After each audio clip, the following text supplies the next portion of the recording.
Hey there friends, Golf Coach Dan back today. If you are new to the channel, please consider hitting that subscribe button. Okay, so today, a very easy technique we can use with our golf swing. So, if you're kind of lost right now with your swing, doesn't feel good, if you're slicing the ball, if you're dealing with a lot of inconsistency, those are all things that would definitely get helped by today's focus or concept. So, not wasting any more time, this easy swing technique I call the L-shaped backswing.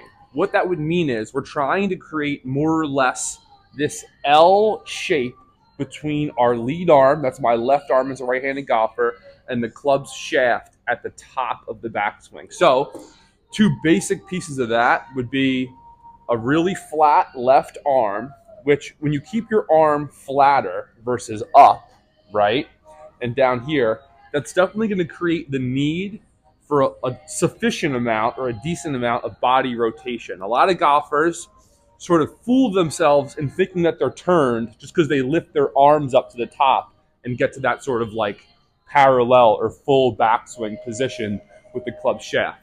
That doesn't mean you've made a full turn, right? So we want to get that left arm flat, and that's probably going to mean you're going to have to make a nice full shoulder and hip turn to the top of the backswing, okay?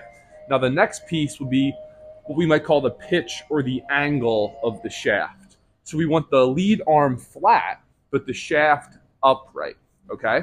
What that's going to do now is the flat left arm should help us with the rotation, should help us create a good amount of depth to the club, right? So even if I do make a full turn and the arm goes straight up and the hands go up, that's turn with height. We want turn with depth, right? So this L shape is going to get deep hands and an upright shaft. The upright shaft's going to be nice because we know that the club likes to replane in transition. If you're unfamiliar with that, I did a video a couple weeks ago, steep versus shallow. Definitely take a look at that one because we talk a lot about how the club likes to replane in transition. But if the shaft is more upright, it's going to want to fall onto more of this plane line versus if it's flat, it likes to steepen. So a lot of people that deal with inconsistency and slicing, we see a lot of height and maybe a flatter pitch on the shaft or angle. That always wants to stand up and steepen from there. And we know that a shallower downswing has a lot of benefits for consistency, power, avoiding the slice, creating a draw, all those good things. Okay, so I haven't warmed up much. Let me go ahead and try this little L shape for us, right? I'm going to make a nice turn to the top, keep the left arm flat, try and use my wrist to stand the club up into that L shape position at the top. Let's see how it goes. No promises.